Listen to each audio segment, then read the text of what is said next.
I Live to Lead was designed to build that pipeline of young women that we need to be the leaders for the next generation. We're giving them the skills to tackle the enormous problems that they'll encounter. More than that, we're helping them build a network.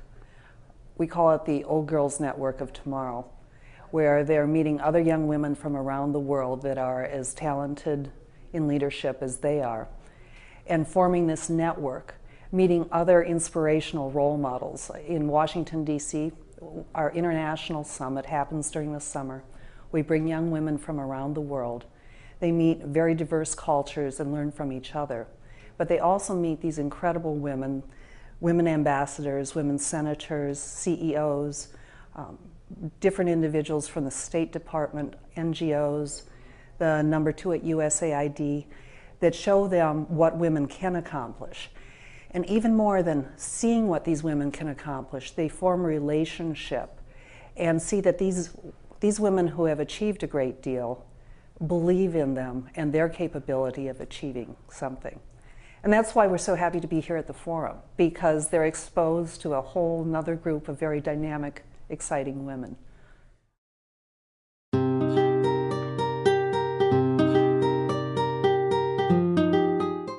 From what I hear from these young women, yes, I think there's a definite turning point in terms of the way they work together. It's much more of a collaborative environment. And I think that's also one of the hallmarks of women's forte of women in leadership, that we learn how to collaborate and work with different types of people and bring them together.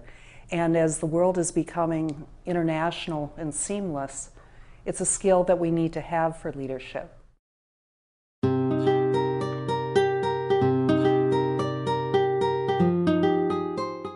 I think that the role that women will play is actually a very individual role, with each of us finding our own strength and skill, that we've reached the level of competence where we have access to education, if we're in the fortunate environment, that we're learning the skills that we need to achieve something. But the next step is for us to have enough belief in our own vision to be able to inspire others to follow us as leaders.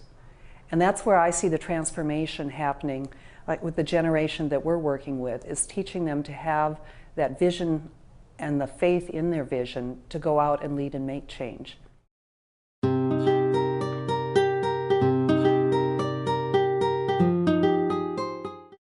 Oh, well, we think it would be an excellent initiative to have more corporations involved in building the pipeline. On an individual level, we see so many people reaching out, not only women, but actually our sponsor this year, IDEA of Switzerland, it's a group of 4 men that are here sponsoring our corner for these young women. So we're seeing on an individual level how much support there is in building this pipeline. But what we'd like to see is corporate sponsorship behind building this pipeline of the next generation that they're going to be bringing in to work. Give them the skills now at this critical age in their life, give them the direction and the inspiration to really reach high.